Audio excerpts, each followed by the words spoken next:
All right, friends, thanks again for being here. I am Jay Baer from Convince and Convert, joined today by two very special guests.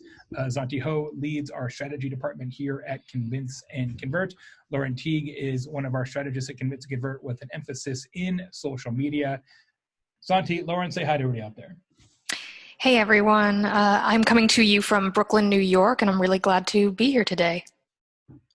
Hey everyone, I'm Lauren Teague. As Jay said, I work a lot on the social side, having spent 7 seasons with the PGA Tour before joining Jay's team, and I'm coming from Portland, Oregon today.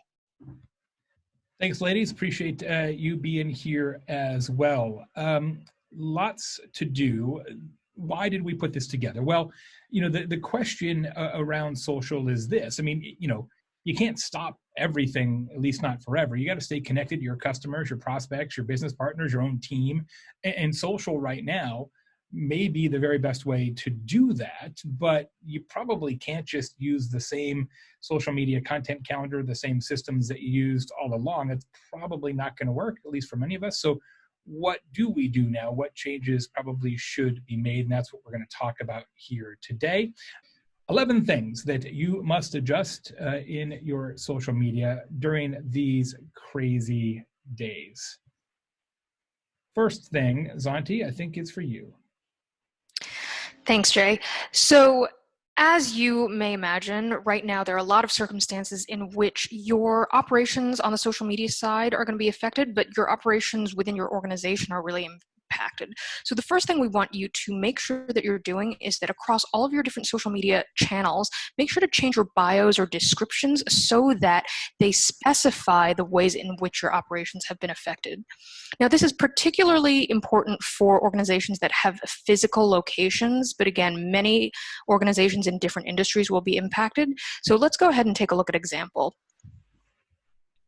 So you can see that here we have a screenshot from Best Buy, and because all of their locations are now carry out where you can order ahead and pick up, that is the kind of operational change that we would want to see acknowledged within their Twitter bio and their other social media channels. Think about the ways in which your own organization may be changing its approach and reflect that in your social media.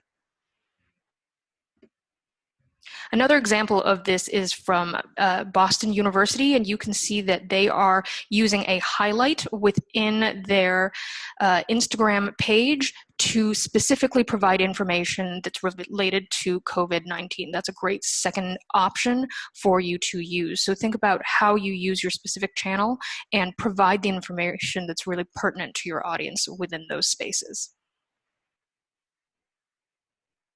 A quick question in the chat from Lorna. We're going to share the presentation slides after the webinar. We absolutely will do that. We'll give you a link to the slides. We'll give you the recording, a link to the guide to webinars and virtual events as well. Lorna, thank you for asking that question. I neglected to address that at the outset of the session. Number 2, listen harder. That's right. So as you can imagine, the conversations that are happening around your brands are really shifting, and it's important for you now more than ever to listen very carefully to your social, change your social listening tools so that you are increasing the amount of check-in points that your team is having. And where it is really busy, you may need to have some serious real-time listening happening on your social media channels, and particularly thinking about not only your social media channels for customer service, but that there are many additional side conversations that are happening across forums and other venues that perhaps you don't normally monitor. So really dig in deep and pay attention to how you can address the challenges and concerns of your audience. Now, we have a really good example here of a brand that perhaps needs to take this advice. You can see that here on Arby's, they are talking about their drive-through being open. However, what they're not doing, unfortunately, is paying attention to the comments that are happening on this post. Now, I think that we have a little animation so you can see that there is some concern about the ways in which they are treating their employees. Somebody leaves this comment, but unfortunately, they are not responding to it. And there is, in fact, somebody who even says to Arby's, you should really respond to this earlier comment because it is so important to tell us what your stance is.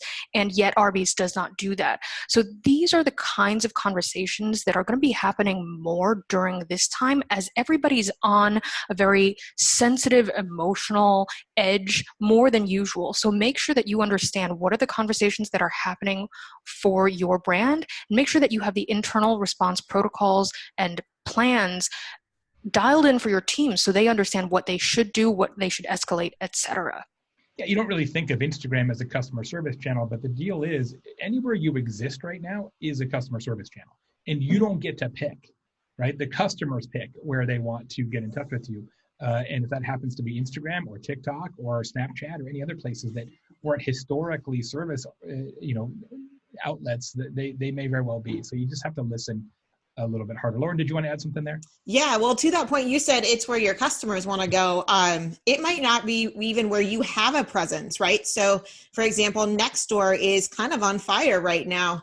If you are an address-based, a physical location, especially in government, public information, that kinds of things, these channels that are maybe a little more fringe, but are where people are starting to hang out and collaborate. Check your YouTube comments, check anywhere where you're posting content that those, people might be interacting with or sharing that content. And don't be surprised if something bubbles up from a place you had no idea to even look for. Absolutely. Next one is to only post with a purpose. Sometimes we get caught up in this idea that we have an editorial calendar and the editorial calendar says it's Thursday, therefore we have to post our throwback Thursday post or whatever our circumstances are. And I think we're not in that place right now. Your editorial calendar shouldn't be adhered to just because it exists. So today, for every time you post anywhere, you've got to understand the audience. Who exactly are you trying to address? What are you trying to say and why? And then what desired behavior or outcome are you seeking because of this post? What information are you trying to get out there? What behavior change are you trying to create? What change in thinking are you trying to effectuate? There has to be a real point. And if you don't have a point, don't say anything at all. This is not the time for sort of frivolous throwaway posts. You have to really think like, is this worthy of our audience's time and attention? And a lot of times it's not. I would say that email is maybe worse than social right now. I posted this on LinkedIn a week or so ago. My new webinar is going to be titled How to Massively Increase Unsubscribes with Your COVID-19 Update Emails. Who wants to sign up? And lots of likes on that post. I got emails, I'm sure this is true for y'all, from companies that I have never heard of, that apparently at some point in my distant past, I had gotten on their email list or bought something from them, or I don't know. And there are certainly businesses that I do want to know their COVID-19, policies and procedures. But then there's a whole bunch of other businesses that I don't need to know that and never did need to know that. It's unbelievable. I quite literally, this is true, I unsubscribed to more emails over the last 2 weeks than I did during the holidays, which I didn't think was even mathematically possible, but I absolutely did. So it just goes to show, like, this is not the time for random acts of social media. This is not the time for random email messages. Like, have a point. And one of my favorite examples of this is actually from right here in Bloomington, Indiana, where I live now, from Cardinal Spirits. It's a local distillery owned by some friends, and they are doing an unbelievable job in social, because everything they post has a very distinct purpose. So every day in the morning, they post to their Instagram and their IG story, here is how many things we have to sell to stay in business. And to stay in business, they are making hand sanitizer for all kinds of organizations. They made over 1,000 gallons of hand sanitizer this week, which is a lot of hand sanitizer. So every day they say, today we got to sell 30 bottles of spirits, 20 cocktails to go, 16 4-packs of canned cocktails, right? But here's the best part, and the part that kind of breaks my heart. every day when they get to that threshold, 30, 20, 16, and they've made it every day so far, they update the Instagram post and they update the story and they say, we have met our goals for today. Thank you, Bloomington. For the rest of the day, please support a different local business. It's great stuff, right? Grant, thanks for the question. I'll answer it right now. For everybody, if you have comments, please put them in the chat. If you have an actual question that you'd like myself, Santi, or Lauren to address at some point in the presentation, please put questions in the Q&A, comments in the chat. That'll allow us to keep it a little bit cleaner for everybody, okay? Thank you so much. Grant asks, what if your brand or personal brand is all about humor? Can you still post things that your audience would find entertaining without coming across as thoughtless? I think absolutely. Like if you are known for humor, then that is the expectation of your audience. So I think what gets weird now is when brands do things out of character. And so if your character has always been humor from the jump, I think it's absolutely okay. Now, keeping in mind that there are some subjects now that are a little bit raw, and you got to be thoughtful about what you're saying, probably more so than ever before in terms of the use of humor. But as a strategy, no, I don't have any problem with it. Absolutely. Jen asks, when you start a communication today with hope you and your team are doing well, and I know exactly what you mean. Every email starts with hope you're doing okay. Every conference call starts with doing okay. When will we be able to skip that intro? I don't know. And Janet, that question reminds me of, when is it too late in January to say happy holidays or happy new year? I think it's the exact same question, right? Like at some point in mid-February, you shouldn't be saying happy new year.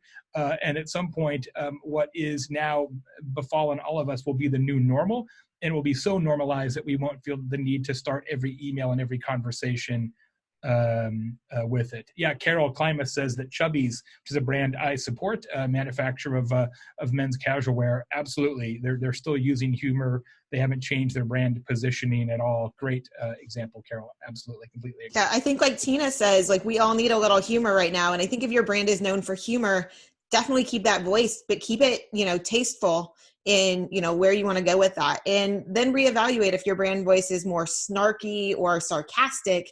Just know that everybody's a little hypersensitive to that and how that comes across. So, use humor, but think twice about how someone's going to really take that. Yep, absolutely. Okay, Jacqueline, we're going to answer your question in a little bit. So I'll leave that one out. Okay, we'll get to the next one and we'll come back and circle back to some of these other ones. All right. Number 4. Spotlight customers, partners, and team. Zonti, Lauren, is this you or me? I forget. Oh, I think this is you, Jay. This is all you, but I'm happy to do it. Sorry, I don't have the slide notes up here. I've got like 6,000 windows open trying to answer the Q&As at the same time. Look, and this was true and becoming true before all of this craziness, right? And it's even more true now. This idea that we trust and care about human beings more than ever, and we care about and believe organizations less than ever. And that doesn't matter what organization it is. It's just human nature and kind of the role that we live in and kind of what's happening. So wherever possible, the more you can make your social about people and not about the organization, about individuals and not about the company, the better off that you will be. Here's an example from one of our clients, Oracle Marketing Cloud. They're running a whole series of posts that showcase winners of their annual Marquee Awards, which are Marketing Excellence Awards. Here's a whole post about Mike Weisberg, right? A good example of the sort of humanization that we are talking about. I should mention there are going to be some examples from our clients in this presentation. We didn't necessarily create all the content that you'll see from our clients. Just as a disclaimer, there will be some clients in here. And as many of you know, we do work with a lot of organizations on their social media strategy. This just came out yesterday, or at least I just became aware of it yesterday. This truly extraordinary humanization from the Getty Museum of Art. So, man, I love this so much. They asked their quarantined fans to recreate famous artwork. So the rule on this was choose your favorite artwork, find 3 things laying around your house, and then recreate the artwork with those items. Okay, so that's amazing, right? That's like pretty great. This lady had a field hockey stick laying around, which was pretty handy and not necessarily expected. Here, this guy super leaned into it. Like, has not a whole bunch to do, is my guess, because that took some serious art direction to piece that one together. These guys put less effort into it, but it's probably my favorite because they're just broing out on the patio and going Sistine Chapel style with a beer and a lawn chair. I can appreciate those guys very much. And here's my favorite one of the whole campaign, which isn't even from a fan at all, but it is so uncanny. I want you to really look at this, guys, because this is unbelievable. Right? See, how can I take that? That is like pixel by pixel. This is unbelievable. And I couldn't have taken that away from you. I really wanted you to share because this was your discovery. You're quite proud of it. 355 years later. Exact same. Extraordinary. Bravo, Getty Museum. Right? So it's just such a great way to get everybody involved and not make it about the museum, but let people be a part of your social. Always a good idea, but even more so now. Speaking of people and their influence, Lauren, let's talk a little bit about the impact of influencers on social media in these cases. Absolutely. Your community can be, your audience, it can be your employees, it can be, your advocates, it can absolutely be influencers and influencer marketing. And it's interesting. We saw this come through like in mid-March. So after this COVID stuff was taking place or starting to impact, that influencers actually have more trust and they're still able to leverage that with their audiences. That clicks that had the hashtag ad on them in Instagram in early March were up huge, up 76%.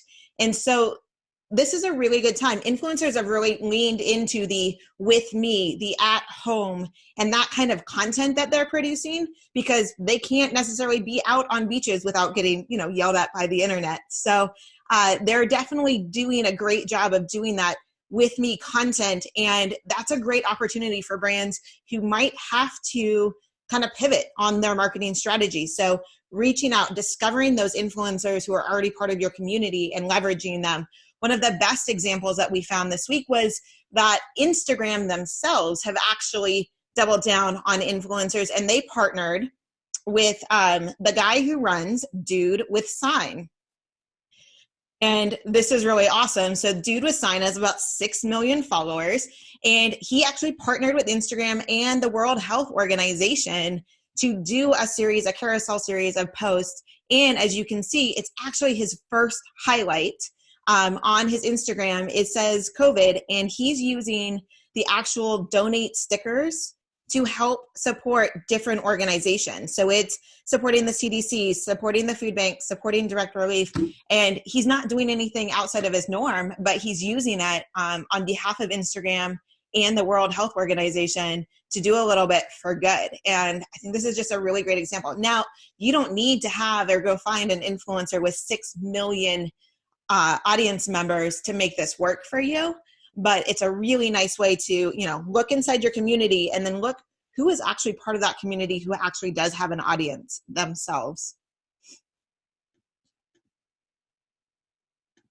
The next thing I want to talk about is that we want to make sure that what you're posting isn't, like kind of what you had set up 2 weeks ago. It's actually probably not even the same images that you're used to sharing. And this came to light for me, at least a week, maybe more than that, in one of my Facebook groups. And we started talking about, have you noticed how uncomfortable you are when you're watching a commercial or you see a picture of people like together, whether it's a basketball huddle, whether it's a group of people around the same conference table? It's just that in just 2 or 3 weeks, our social norms and how we interact with others have changed so much. And so we have to mimic that with all of our visuals as well.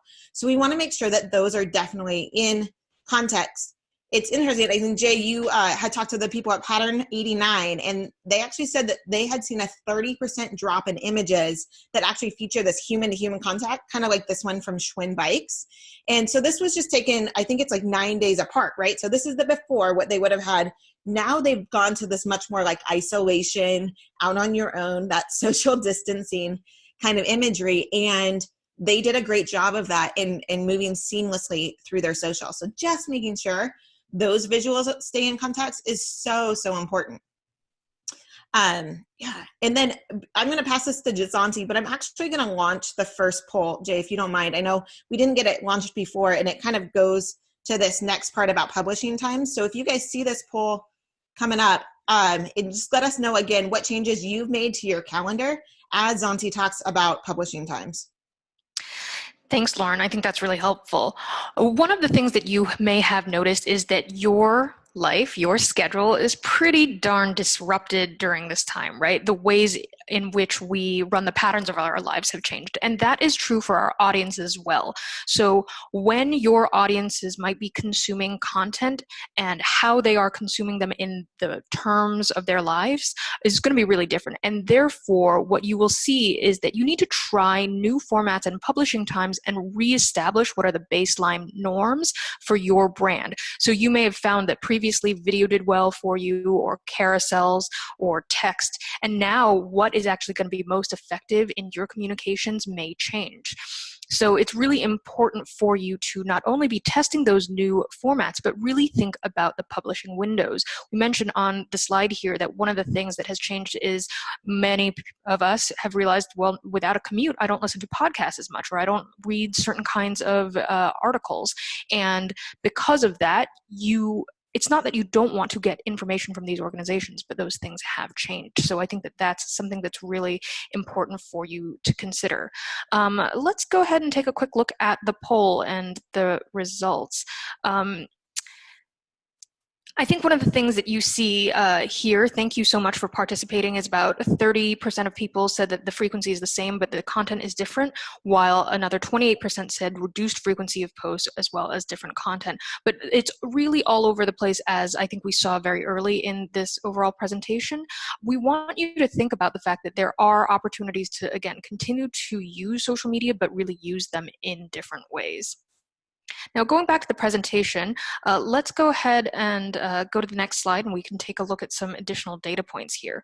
So one thing that we have pulled together for a sample of data, and we want to be clear to disclaim that this is a sample of data that's specifically from our clients and their competitors, and this is not necessarily representative of your brand or of the overall marketplace. But you can see that the engagement rates in February and the engagement rates in March are drastically different, and that what people are engaging with has really shifted for this particular group of clients that we have measured against. So really understanding what is normal for you during this time and within a relatively tight window of benchmarking is going to be really important for you as you move forward.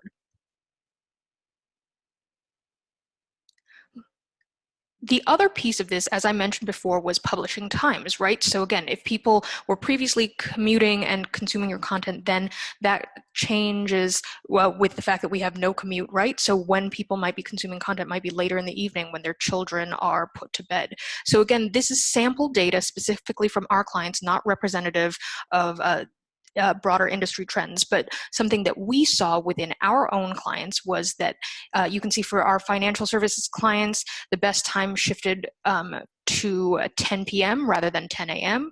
We saw a similar kind of window for higher ed, where it was previously overnight, healthcare 9 p.m. versus overnight, and then energy you can see 2 p.m., which is just slightly later than what it was previously in February. So again, really understanding what are the best times for you to publish is going to be really about being very proactive about testing during this window so that you can reset for your team and make it more effective. So don't be surprised if you lost a little bit of ground in this past couple of weeks as you're trying to figure out what the new normal looks like for your brand. You just can't make any assumptions about what works. What may have worked a month ago may not work now, and vice versa. So you just have to go back and retest all of your assumptions. Let's take a few questions here so we don't get too far into this with too far away from the core content. I'm going to try and group some of these together because some of these are similar. Carly asks about posting images with multiple people that we talked about, Lauren, with the Schwinn example. If your brand is a music venue, Would it be okay to post photos of previous concerts with messaging around kind of daydreaming about previous events, or what would it be like to have events in the future? Stephanie asks, some audiences want to see people in groups because it reminds them of the importance of human contact. What do you think about that? You want to take those? I think, that's an interesting one about, we're looking back at kind of the memories of, and so I would actually challenge you to not be the one posting, but asking your community to share, right? Get some UGC out of, post a memory of this concert, of this show, of this venue, and let them kind of dictate what they're comfortable with.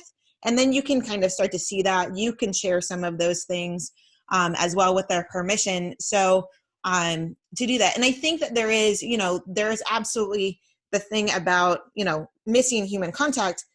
I just think that right now we're just in this emotionally reactive spot where if you see it, just beware that some of your audience might cringe. The people who are really, having more of an emotional reaction to staying inside and actually not even going outside doesn't want to see your big image of hundreds of people around a campfire, that kind of thing. So just kind of pull the community by asking them, to post some of their images and kind of take some cues from that. Great, thanks, Lauren. Here's another one for you. I'm going to group this together as well. Tori says that wardrobe and anything to do with fashion seems a little bit frivolous right now. How can we continue to talk about using your wardrobe as a business strategy when I may or may not actually be wearing pants? I think that's a good question. Jay, did you add that in there? I that part of the question? That last part in there. Okay, just checking. In real time. And then Jason Menezes asks, what do you say in social when you're a luxury product like a modular kitchen company? We know that we're not an essential product in such crazy times. How would you address those two sort of fashion, high-end kitchens that maybe isn't something that people need to buy right now, but need to buy at some point? Yeah, well, I'll take that, Zanti, if you have anything to add, chime in. But, I think there is a lot of business and kind of motivation around what you wear right now.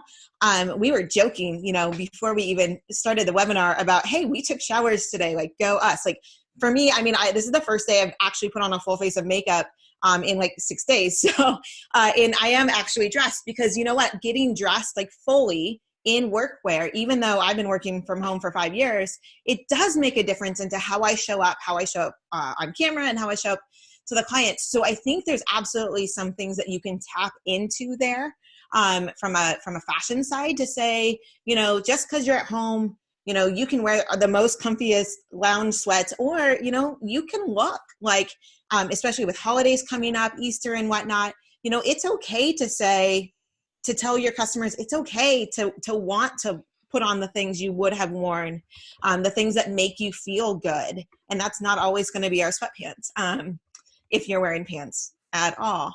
But for luxury, and Zanti, I am interested in hearing your thoughts on this. I think a lot of it is, again, going back to like that with me content, that at home content. How can your brand support somebody at home? I've gone out and I've made purchases that I would not usually make, specifically because of the situation that we're in. I bought kitchen appliances. I was buying tablets for my children. So there are some reasons why people will go make and spend that money if you make that a compelling like at home case and use some of that content as well. But Zanti, what do you think? Lauren, I think you're exactly right that there's still a use case. I myself am currently renovating, so we're certainly still looking at cabinetry and home appliances, etc. And the truth is that life does not stop just because we are at home. And certainly if you are speaking to a luxury audience, recognizing that people will still be doing that shopping, and same with fashion, will still be doing that shopping is okay. However, being aware of, again, what is the new normal for your audience, what are the times in which they want to engage, and how can you as a brand help them to make the decisions that they want to make is going to be a really important part of that equation. So again, maybe you can't have people come into your showroom to see your products, but could you and your team pivot to say, be able to walk people through products in a digital fashion, or to do digital consults even for clothing? That might be something to consider. Great, thanks, Auntie. A bunch more questions rolling in. Thanks, you guys. We'll get to some of those in just a little bit. Next is paid, is something a lot of people have been thinking about. Zanti, what's our opinion on that? Yes, absolutely. So you can see that one thing we really want you to do is to recalculate your return on ad spend.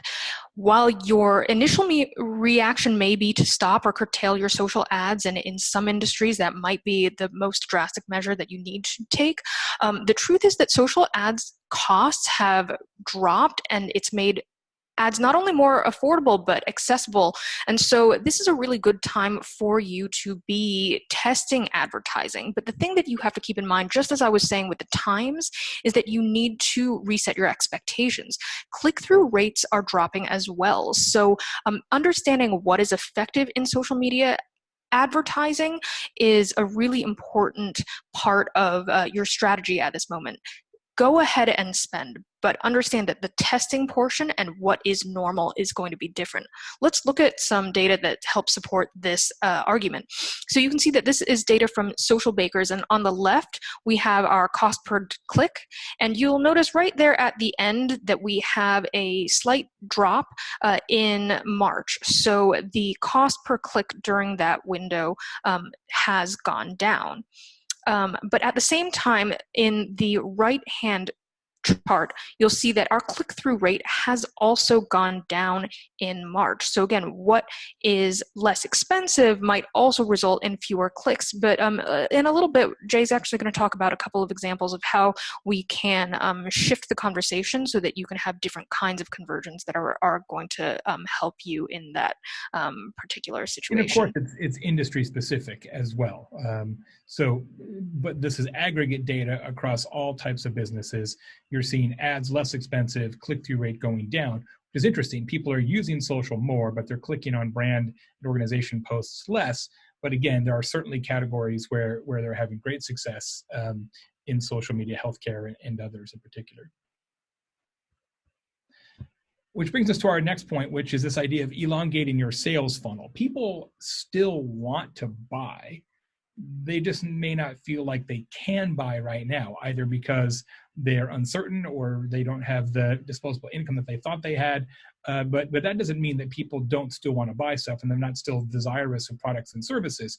So the way we approach this is, how can you be the Pinterest of your category? How can you give your customers and prospects information and inspiration that will pay off later? How can you continue to allow them to be educated and informed and entertained about you so that when the time is right, they are ready? So it's true that the full conversion may not happen immediately, right? You may not be able to actually reap the financial rewards of that relationship instantaneously. Madison, for example, asked about being in the events and hotel business. A good example. It's going to be pretty tough to get the hotel stays at this point. Sonia is a custom, unique safari business. I want to talk to you about that, Sonia, because I've always wanted to go on a safari. Going to do it. Let me know. Let's make it happen together. But probably nobody's going on a safari right now, but they still want to go on a safari. And you know what I would love to do right now? I would love to do a bunch of safari research. So I know exactly who I'm going to go with, probably Sonia, at some point in the future. So every category is going to have a Pinterest, not an actual Pinterest.com, but the idea that we are the lookbook, the wish board, the motivational thing for our category. And that can probably be you. One of our good friends and longtime clients is David Weekly Homes. In fact, I think they're here on the webinar. I think I just saw them in the chat. I love what they're doing here on home trends. They're publishing inspirational design trends about new homes in each of their key regions. So in this particular case on Instagram, what 2020 home trend have you seen in your market? This is from Austin, Texas, and all kinds of beautiful kitchens and bathrooms, and it's all of those kind of things. But it's a good example, right? You may not necessarily be ready to buy a house, but you're going to be ready to buy a house at some point. So let's just allow people to continue to dream meanwhile. We even do that here at Convince and Convert. We put together a whole series of pieces of content for this webinar, and then several other guides that Kristen will post links to in the chat. This one's called 8 Ways to Extract More Value from the Content You Already Own. some people may not be able to work with us right now as consultants for a number of different reasons, but we can still educate and motivate and inspire and entertain along the way. And some of the people who attend this webinar, some of the people who attend other webinars that we're doing or download those ebooks will be clients eventually, right? So it doesn't mean you stop, it just means you elongate the sales funnel. You just play the long game instead of the instantaneous game. Make sense? All right, let's take a look, a couple more questions here. I'm gonna start down here. Do you think it's a bad idea, Zonti, to be doing like sales and discounts right now, sort of coupons and special offers to sort of gin up additional sales, or do you feel like that's bad form? I think that it always depends on your specific audience. Certainly, we've seen quite a lot of brands across the consumer space offer special discounts during this time. If it is contextual and not hitting people over the head, I think that it is okay to test. Yeah, and I think it also depends on, reading the market. For example, Amazon didn't promote to me that they slashed prices on the Fire tablet for kids until I went and looked because I was already on my way to buy Fire tablets for kids, and I happened to be surprised that they matched Black Friday prices in the middle of March. So if you can read what people are looking for, what people need, and do it without telling them, I think that that's kind of one way to test or to do it. The other is Kristen Cavallari did this with her jewelry business, and she was very frank. She said, I have this many employees. We are trying to keep as many people in jobs as possible. Here in Portland, Powell's Books did the same thing. So Powell's Bookstore is a legendary bookstore. They shut all their doors and they said, we're sorry, we don't know if we can come back. And they did say, but you can order online to help us. And they were able to rehire 100 people in the warehouses and do the shipping. And so I think if you can say, we have a compelling reason to be in business, to give you a little break. I think that people are responding to that as well, depending on the product and the market. Lauren, I think that you bring up some really great examples, especially on the local business front, where people can specifically call out the fact that, we are discounting XYZ products because, for instance, one of my local restaurants, they said, you can order 50% off bottles of wine so that we can deliver it to you because we need to be able to make some kind of sales while we are mostly shut down, right? So we'll deliver your food and we'll deliver you a little bit of extra wine for the week. Absolutely. Yeah. Hey, Lauren, quick question on influencers, a follow-up question from Samantha, who says, what about longer term, more evergreen influencer content like YouTube videos? Mm-hmm. In something like that, if you've got an influencer and YouTube, would you reference kind of virus-related stuff or not get into it because you figure the shelf life, so to speak, of that video may be longer than virus concerns? Yeah, hopefully the shelf life is longer than the concerns we have for this coronavirus pandemic. But the reality is none of us know how long that this is going to happen. And so you can, if it's something that is specific to a problem or a solution that someone is having right now because their life has changed because of coronavirus, then I say it's okay to put that into the video, to acknowledge it. This is not just a little blip in our timeline, guys. This is going to change a lot of things. This is creating a lot of disruption in a lot of industry. And so to say that is probably okay for a video that's probably going to last, a year or longer. But then again, it doesn't have to. We don't have to call it out. We don't have to use the terminology. We don't have to use the hashtags. We don't have to use all of those things to make our content relevant. If you're working with an influencer who has a great audience, whose audience is used to a certain kind of content, and what you're asking them to do is create content in that same vein, then they can kind of continue as business as usual. And it's probably a nice relief for them and for their audience as well. The 10th recommendation we have is to repurpose your winning content. One of the things that we've seen with a lot of our clients is that, they want to continue to communicate to clients and prospects and friends and partners, but they may have to put a pause on the creation of new content just for budget reasons or uncertainty reasons. All of us tuning in today have content that has worked in the past. Like, we all have winners in our history, whether it's longer form content like YouTube or ebooks, or shorter form content like individual Instagram posts or series. Right now, what we think you should consider is to repackage, replay, reformat your winners. There's some comments in the Q&A about travel and tourism and things like that. I would be showing highlight reels and testimonials. And here's a video testimonial from somebody who went on a safari a year ago and wasn't that amazing. And so it not only humanizes, but it's winning content, and kind of dig back into the archives and use some of the things that won in the past. We're doing a project right now for one of our clients, Litmus, which is a huge email software company. They have done 5 previous years of the state of email report. It's a huge survey on all things email. We're actually creating that survey for them this year in the report because we know it's a successful content asset for them and has been since the mid-2010s. We're going to really lean into that and create a whole flotilla of social media content around this report. We already know it works. It's worked every other year. It will continue to work.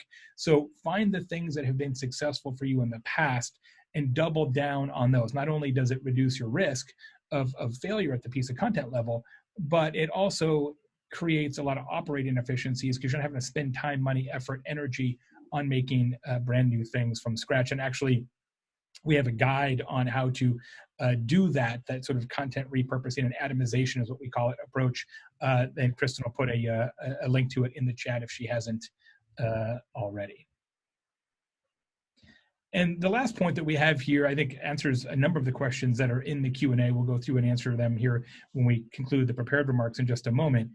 But I really believe, and Zonti and Lauren agree, that what you in your organization, whether it's a one-person organization, I know there's some solopreneurs here, or a giant global organization like many of our clients and everything in between, I really believe that what you do and how you handle yourself in the next 5 weeks will drive a lot of your success in the next 5 years. It will set the table for everything to come because people are going to remember this time forever, and they're going to remember who did it well, and they're going to support those who did. I really believe that to be true.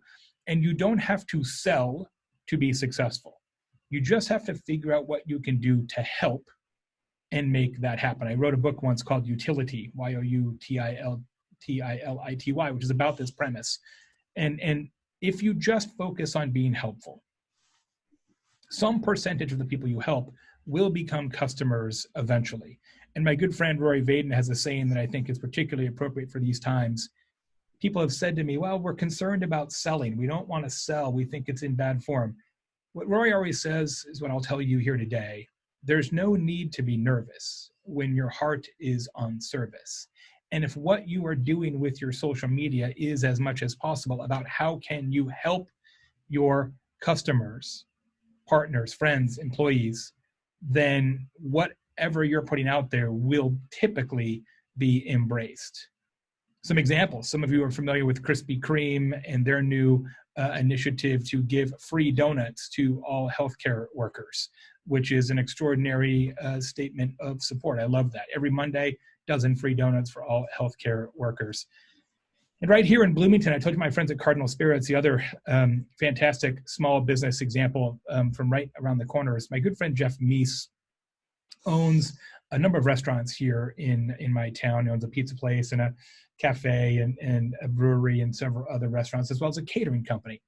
And what he has done is has closed down all the restaurants that he owns except for the pizza place, and instead has opened the catering business and is supplying a family meal every day at 5 o'clock at no cost for any person in our entire city who has food insecurity, who has worked in the past in the restaurant or bar business. They are feeding hundreds of families a day out of their own pocket. And he posted on his Facebook page their war room with how they're trying to figure all this out. And the mission is, we will feed everyone who needs fed without barrier. And I think that is truly extraordinary. And believe me when I tell you that this community and your community and whatever community you're in will support those who do the right things today. I can't wait to give Jeff more of my money as soon as they reopen. You got to understand, friends, being in social media means that you are truly the face and the voice of your organization during these difficult times. And that gives you not only a lot of pressure, but an extraordinary opportunity to craft the way people feel about your brand and your organization for years to come. And we know this is unprecedented and hard and scary. It is for us too. But it's also an unbelievable chance for you to really put your stamp on whatever organization you're a part of. And in that spirit, we want to help you as well. As many of you know, we typically work with big companies to create social media strategies. We know a lot of organizations neither have the time, money, or interest to do what we typically do, which is a 90 or 120-day giant, very specific researched social media strategy. So we've actually come up with a bunch of new programs at Convince Convert to help our customers and prospective customers do great marketing today in an easier way. So we have 4 different programs that each take just 21 to 28 days, so 3 to 4 weeks. One is a social media pivot plan, where we do some of the things we talked about today, but in depth and customized for you to help you tweak your own social media program. We have a digital marketing and communications quick win program, where we look at all of your stuff, website, email, social content, and say, here are the things that we think you should make adjustments to right now and improvements. We have a content marketing atomization and extension plan that I talked about earlier. We look at all your big winners, your big pieces of content, and show you how to make a bunch of smaller pieces of content out of that. And then we have a big program on webinar consulting and virtual event production as well. So we've made it easier than ever to work with us.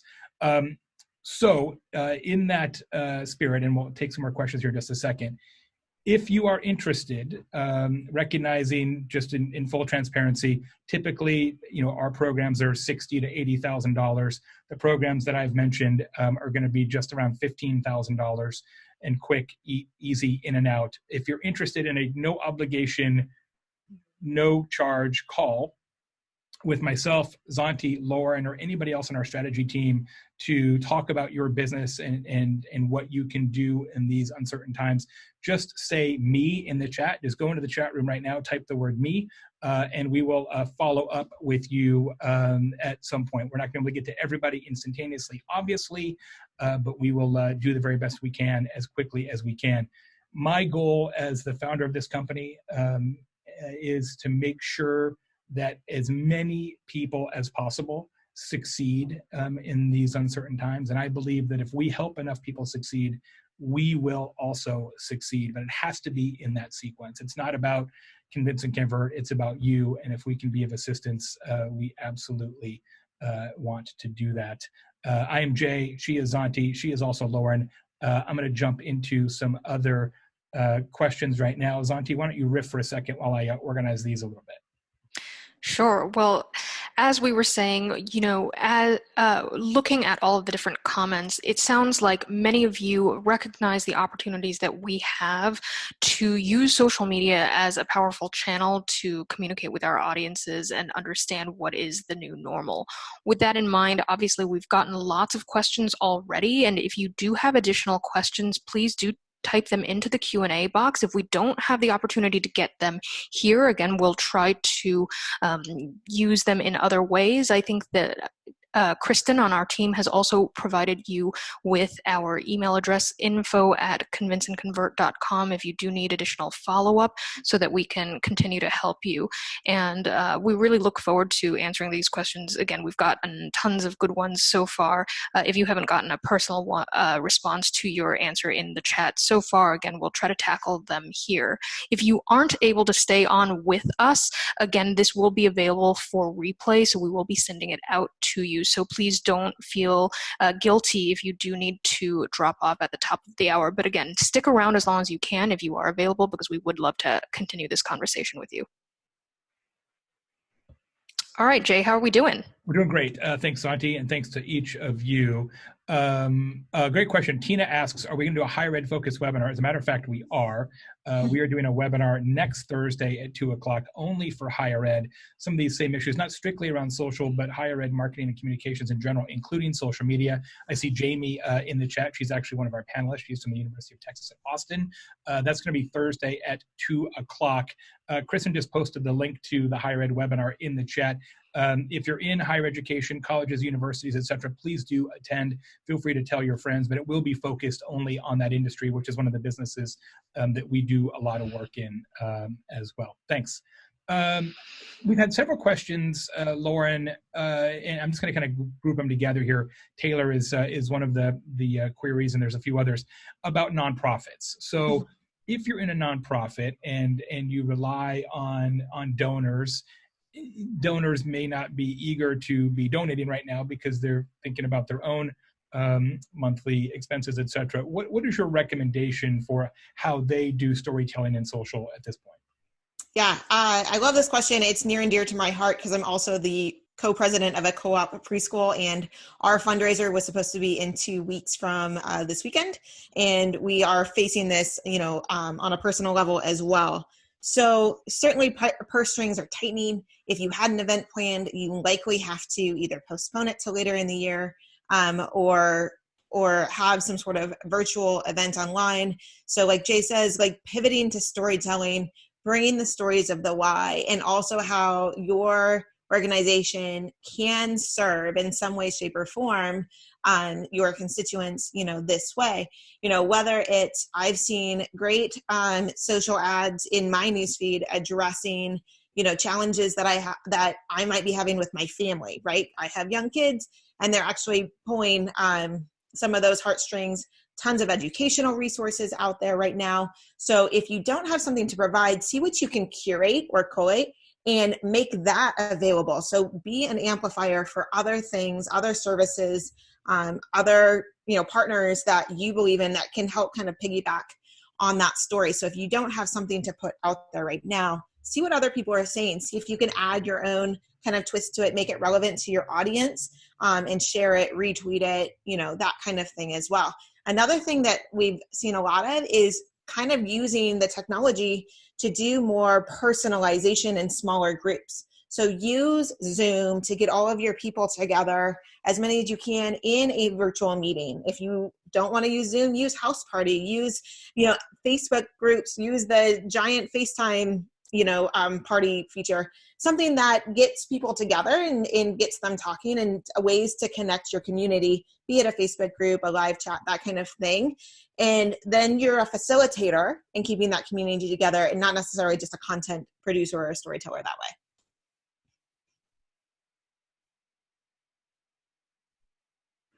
Yeah, one thing that we've had a couple of questions about, Lauren, and thank you, is at what point do people get burned out on the kind of helpful tips and best practices content, right? That everybody's sort of leaning into that.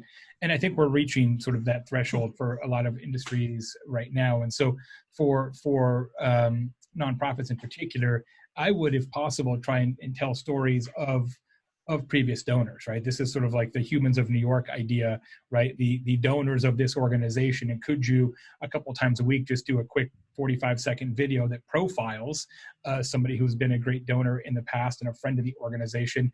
You're not saying give us money or supporting us. You're celebrating those who have been by your side in the past, and that kind of content, I think, is kind of lifts people up and inspires them, which can be really, really useful. Let's see here. Any specific advice, Zonti? Maria asks if you're a solopreneur versus a larger company. I think much of the advice remains the same, but maybe there's some nuances there. I think that you're right, that much of the advice that we've shared today is going to apply no matter the size of your organization, but where it may be a little bit more challenging for a solopreneur is, of course, doing things like testing and scheduling can be a little bit tougher when you're a team of one. So the things that I would say you should focus on are putting your energy where you can get the most investment and recognizing that you don't have to do every single one of these things. Prioritize the things that you are able to communicate, and prioritize the ways to communicate to your audience that are most valuable to them. This isn't the time to go deep on a channel that's secondary. Really focus your energies on the places where your biggest communities are, and to really dig into what is valuable to the audience there. That's great. Thank you very much. What about a contest, Lauren, sort of a home photo challenge or something like what Getty does to try and get more user-generated content? Would you actually do that and gamify it and have prizes and stuff? Or is that more produced than is necessary? It might be more produced than necessary to really gamify and throw out, like best photo wins, $50 or what have you, because people are looking for something to do. People are looking for ways to make connections or do something different. I do think that an at-home challenge is a great way to inspire, the audience and rally around, a routine, a change, a passion, an interest, or even like an inspirational. So again, I'm a parent, but like a week and a half ago, the blue painter tape mosaic with chalk and or window paint thing went on fire through my social media. And now I have 3 of them on my windows, and I have a whole fence waiting to be painted. And nobody's going to pay us for the artwork of a 4-year-old, and the half backlit photo that I take of it. But I want to share it because it's being part of a community. It's being part of something bigger than, what I can be in my 2,000 square feet here. So I think you can gamify it if you have an audience that responds to that, but you don't necessarily have to. And I think those things are great. Put them in places where, like Zanti was saying, are a primary channel, right? Focus your efforts in a place. So make sure that the content that you're asking for is suited for that channel, whether it's Instagram, Twitter, or even like TikTok or Snapchat. Yeah, I think Lauren is exactly right that connection is really the most important right now, and community building. So if you can find different ways to even celebrate others within your community, this is a great time to do it. I love the idea of the different challenges. We mentioned a museum example before. We have some museum clients. Another example that I love is that there have been all of these different museums across the country that have been sharing photos of artwork that features a bouquet of flowers as a way to send flowers to their fellow museums, and then challenging that museum to share one out to someone else and pass it on as a chain. So it's really a way to build camaraderie within that community, not only to their audience, but it creates a lot of interaction and gets a lot of those smaller organizations in front of the audiences of those larger organizations. Yeah. And another thing is to think about what those people that you're trying to reach, what they really need from you. That might be a little different than what you traditionally provide. For example, there's a lot of athletes and teams, team personnel sitting at home right now. I'm watching a story time challenge go through Instagram through like some NHL teams and players because, they're home with their kids. Sometimes, this is the longest that one of these players has even been home with their kids, not including off season. So, you're seeing things that are a little bit different, but you can use kind of what somebody needs right now and ask your community to help you provide that. My friend Cami has a spirits brand, and she asks, liquor sales are up all around the country. How can you lean into that without being inappropriate? Any suggestions? What I would work on again is not make it about the organization or the spirit, but make it about the people behind the spirit. So either profiles on the maker, which is Cami in this case, or bartender stories, right? Many of whom are displaced and not working. So can you tell stories about bartenders who happen to be supporters of the brand, but it's not really about the brand at all. It's about the people who support the brand. And if the bartender wants to mention the spirit or a recipe, what have you, that's fantastic. But I would make it about the people. Some of you may have seen Ryan Reynolds' announcement yesterday that they're donating 30% of the sales of aviation gin to support out-of-work Canadian bartenders, which is a great example. That's awesome. One of my local distilleries, they're a woman-owned distillery that I've been following since their launch. And not only are they selling hand sanitizer that they're making for $1 an ounce, and you can come get like up to 4 ounces a day, but I just checked their website and they're doing drive up, but now they're featuring not just their own products, but products from other local producers that they're packaging with like their cocktails and things. So they're creating ways for other producers to work together to sell, because they know that the distillery is going to get customers. Yeah. So they're bringing in other local producers to help them as well.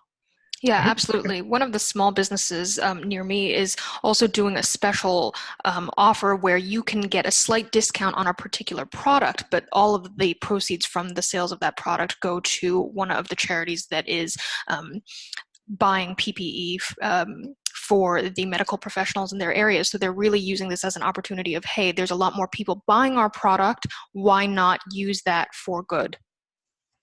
Cassandra's got an interesting question that she posed a while ago, and I apologize for not getting to it sooner, Cassandra. She has a client that just does water conservation for the state of Arizona. I'm familiar with the organization. So the way it's funded, they don't need donors or volunteers, et cetera. It truly is an information conservation message. Conservation, of course, is important in a state that is always beset by drought, Arizona, but it may not be people's prime directive right now. What would you talk about in social at this point for that kind of organization, Zanti? I think there's a couple of things. In the comment, I see that Cassandra mentions education resources, certainly for families with children, talking about conservation, using it as an educational resource, perhaps even creating lessons that people can play and engage with their families. But the other thing that I would consider, especially on something like this where people have an opportunity to actually spend some time on it if they are in their homes, is to say, while you are at home, here are 4 things that you could check off your list in your own home that would help with water conservation, that you can activate and really be a part of your everyday processes while you're paying a little bit more attention to what your home life looks like. Yeah, training people to be at home and still saving water when they're still trying to do laundry. They're probably actually using more water because everybody is at home. So that's a hugely important message to take. And then also the flip side, because we're not commuting to work, because we're not in, our office spaces are closed down, can you highlight some of the positive changes that have happened as a result of people staying home and start to kind of tell those stories as well? Yep. Lauren, can you talk a little bit about our philosophy around content, cadence, consistency, and shows? Barry asks, for organizations like healthcare, social posts can be crucial or life-saving. How do you create a mix of content that is informative, but also support-based and comforting? And of course, we would say block it and keep it consistent day to day, hour to hour. Can you get into that a little bit? Yeah. So one of the things that we think about when we're producing any sort of content, but absolutely plays well on social media and video, is when you think about creating content shows similar to what a TV network does.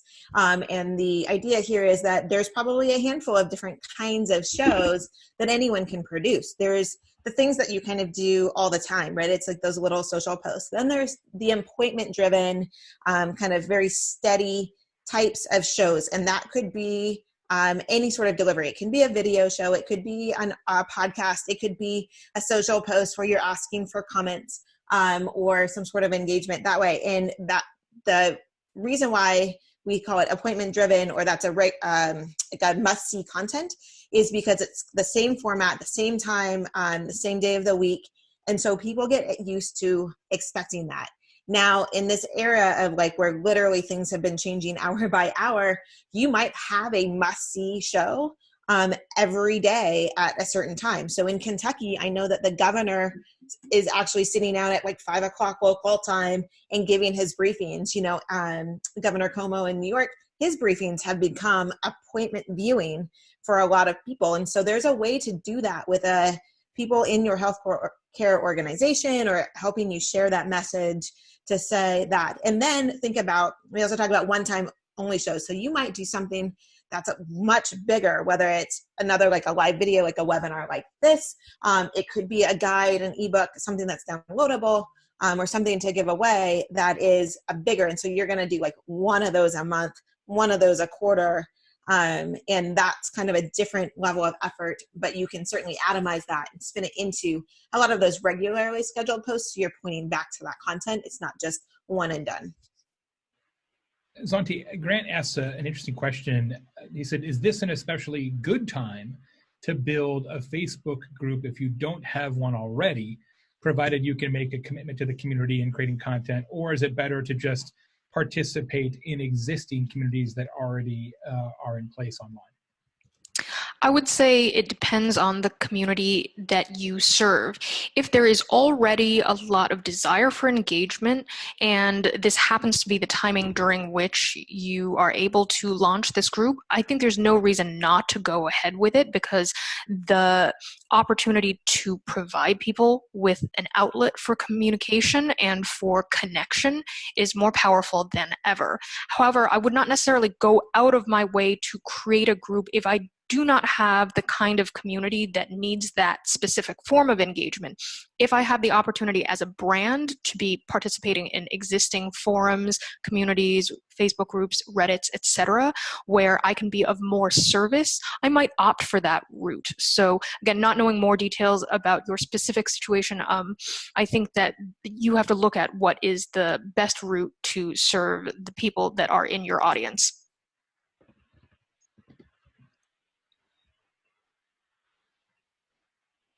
We're still rolling strong. I'm impressed. Thank you guys so much for staying on with us. This is awesome. And thank you for continuing to submit questions. It's really great to see that people have lots and lots to talk about. Monty, if you are, this is Kristen's, if you are in B2B and your clients are actually hospital executives who've got a few things going on, what would you do in social for them? My advice would be influence the influencers, right? So who do hospital executives listen to in addition to your company, and then spend time creating content and cultivating that audience who will then influence them when the time is right.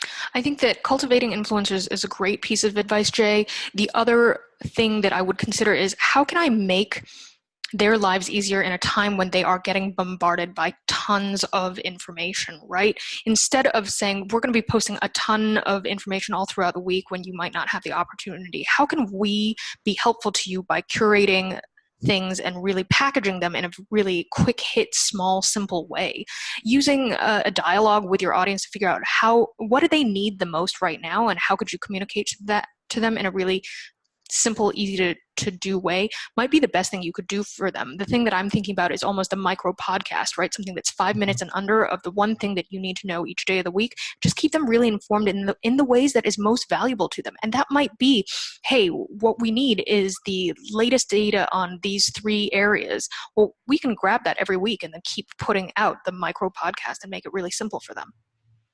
Yeah, I like that idea, almost a curation play, right? Like, look, they're not going to have time to even catch up on what's going on in their business. But if you can be the source of, here's the 5-minute briefing, which could even be interesting as a voice application on Amazon Alexa, because then it's even hands-free, that could be a solid idea. A couple questions here. One from Christy, who says she works at an engineering firm, and they're an essential service, so they're open, but employees aren't in the office, but they're still there for the client. So how can you kind of demonstrate to clients that you're open, other than just like, here's a picture of Lauren on a laptop? What can we do a little bit more than that? And Chantal asked the same thing, or did a little bit ago. How do you avoid upsetting employees that are still in the office when others are at home? Can you kind of balance that? Lauren? Yeah, I think it's a 2-pronged strategy. You want to be supporting your employees who are working, right, with an employee-driven strategy where you might actually be using internal channels to do that and to message to them, while as well using your external channels to be more, shine the light on the people that are working from wherever they are, the effort that they're making. There are some scary stories going on right now of people who there are on the front lines, whether it's in a grocery store, whether it's in a restaurant. And I know personally, I've taken to, if I'm encountering those on my, my once a week errands to the post office and the grocery store, I have a much more gratitude, and I'm more willing to show that. So as the employer, being able to shine the light on the jobs that are essential, because I think there's some disconnect there, why they're essential for the economy to keep moving or to provide services, and being able to do that. And then certainly on the employee channel, because I know we were getting some questions around keeping employees engaged. Jay and all of us at Convince and Convert, we have been working remotely this entire time. So through the whole length of CNC, I've been with the team 5 years, and Jay does a great job of keeping us engaged with weekly videos. So he's actually creating a custom video. It goes to us and giving us a little update. We do roundtables at the beginning of the week. We do them at the end of the week. We drop in a happy hour every once in a while, and we're always on some sort of way that we can communicate and be part of that. So using the technology, again, in your internal channels to shine the light and create content internally is really, really important in keeping them engaged, and maybe have fun with it, right? Give somebody an hour to say, hey, we know you're at home and the sun is out and it's a beautiful day. Go take a walk, shoot 3 pictures, or shoot a 2-minute video for the team, and we'll compile those all together. Those kinds of things can be then repurposed internally and externally to your other audiences. 2 questions here that are going to seem unrelated, but I'm going to relate them. From Kathleen, who says that she works in the dog walking and pet sitting industry. They have suspended services to comply with social distancing regulations. What's the best way to continue to engage clients and pick up new clients when this is over? And then a question from Timber, who says, how would you recommend a dental clinic would use social media? Patients aren't really looking forward to go to the dentist anyway, much less right now. Some dentists are closed, depending on your state or country. What do you do? I think the answer to both of these is straight up utility. So several of my friends are actually dentists, which is random but true. And so what I keep telling them is, look, if people can't go to the dentist, what you do is you tell people how to really have incredible, better, ideal oral hygiene now at home by themselves, right? So if they can't buy from you, what you do is give them the DIY approach. Same thing with dog walking. I would produce an ebook right now with an accompanying video, which is the 17 best practices for walking your own dog, and all of that kind of content. And you might think, well, if we tell them how to walk their dog, they're not going to need us to walk their dog. No, trust me. As soon as somebody can pay you to walk their dog, they'll be all over that. Dog washing, great. Megan Leap, who on our team, says same thing about dog groomers. Totally agree. Man, you don't want to, groom your own dog if you've never done that before. No, but you're going to have to. Cut your own hair, same thing, right? I mean, I wish some people here in the stylist community would be doing the how to cut your own hair without ruining your appearance. Just tell people how to do it themselves, and they'll be so grateful that when it's time to support you, they absolutely will. Yeah, and if you're willing to give up a few of your trade secrets, like the best route, the 1.5 mile route, yeah, the most scenic route, the best wildflowers on the dog route, and you can put those on a map and share them, or give hints, do a quick video of the route and share it. That is great content for those people who do have to go DIY, and it just gives them, like Jay's saying, like the appreciation of what you do, so they know who to go to when this is all over. Yeah, love it. Let's see, what else do we have here? Lauren, Stephanie says she volunteers for TEDx Chicago, and they're thinking about moving the event to virtual, so TEDx Zoom or something. What are ways that you could make that more interactive? Stephanie, make sure you grab our guide to virtual events, which is in the chat somewhere. Maybe Kristen will repost it. But Lauren, who does a lot of event production herself, what recommendations would you have? Actually, yeah, thanks for that, because I'm a partner on an event series that we are looking to move both events, either to later of the year, but later this afternoon, I'm actually firing up another Zoom webinar as we're taking some of the conversations and some of the format that we had and putting it back online. So there's a lot of ways to do a virtual event, a remote event, a webinar, what have you. And the things that I'm thinking about when I'm thinking about this is not just like which technology platform and how you're going to get the video done, but also all those other pieces that come into play, right? What is the landing page you're going to put somebody on that has different assets? So it's got different things. If you can do a TEDx that's pre-recorded with all of your speakers, how do you present that in a way that's really compelling, that can take people down a journey that they can respond to in real time with questions or Q&A with the speaker after the video is premiered? You know, do you use YouTube? What does your email nurture sequence look like? Do you open it up? Do you sell tickets online?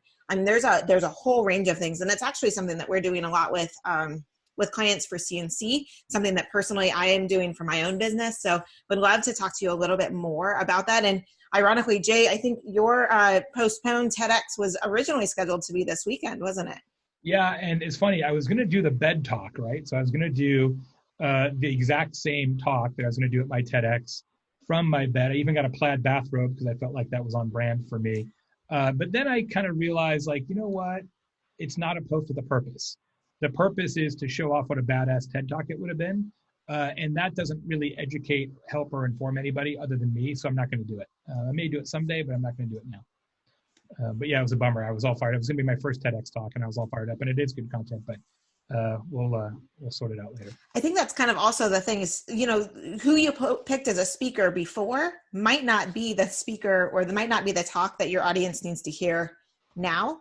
And I know that, Jay, you've been pivoting some of your online materials. Auntie, I know you speak online and offline, and myself as well. Is like some of the talks that I usually give, I've had to pivot. I've had to think about different things, because it's what your audience needs to know now. So if that event is going from live to online, think about the timing, think about who's going to show up and what they really need to hear, and position your speakers accordingly. For sure. And having taught both in a classroom for many years as well as digitally with students, one of the things you realize is that how you present information to an audience through a digital platform versus in a space that is shared is so different. So really thinking through what are the ways in which you can build interaction and engagement for your audience is really important as well. Okay, couple more. Almost to the end. Desiree says, how would you suggest a company deals with people who are let go because it's the end of a project or a contract, and then it could be perceived as a layoff to an external audience? And then Aaron says, should we always respond to negative comments on social media regarding layoffs and terminations? I wrote a whole book about this called Hug Your Haters. Probably Kristen will put a link to it in the chat because she's good like that. And our house rule at Convince and Convert is you respond to every complaint in every channel every time. Every complaint, every channel, every time. Now, that doesn't mean you have to do a fully customized argument or explanation every time. The best way to do it, when you know somebody is going to say, you just laid off all your employees and you're keeping all the money, or whatever their bullshit is, the best way to do it is to have your CEO create a 2-minute video that describes the situation, how empathetic she or he is for your team and the circumstances, etc. You post that video on YouTube as an unlisted video. You take the link, and when somebody has an issue in social about whatever, you say, thank you for your comment. We certainly feel terrible about all of this. Please see our statement here. They click the link, they go to the video from your CEO, and that kind of closes it down. That's the kind of right way to handle it. Much better with a video, much better with owner, CEO, somebody along those lines. And that way you don't have to get into a back and forth every time. Santi Alejandro asks, what about language? Obviously, it's a global pandemic, and social media for a lot of brands is global in and of itself. Should we be creating different social media content in different languages to appeal to different audiences? So if you are an organization that does communicate to audiences in multiple languages, I would say that you should continue to do that. For instance, we've worked with the UN Food and Agriculture Organization, which publishes the vast majority of their information in both English and Spanish, as well as Arabic and several other languages. I would say that yes, it is helpful to have your content produced in different languages, and for your paid social specifically, so if there's key information that you need to get in front of your audience and you want to put some sponsor dollars behind that, you will see that the majority of layouts for the Facebook, Instagram platform are now available in multiple languages, where your audience can actually select the language that they would prefer to receive that information in. Now, it's not available in all formats, so please do take a look at that prior to setting up your campaigns, but it's definitely a good way to customize it to the audiences that you are communicating with. Yeah, that's a great tip. Absolutely. Two more, then we're going to close it down.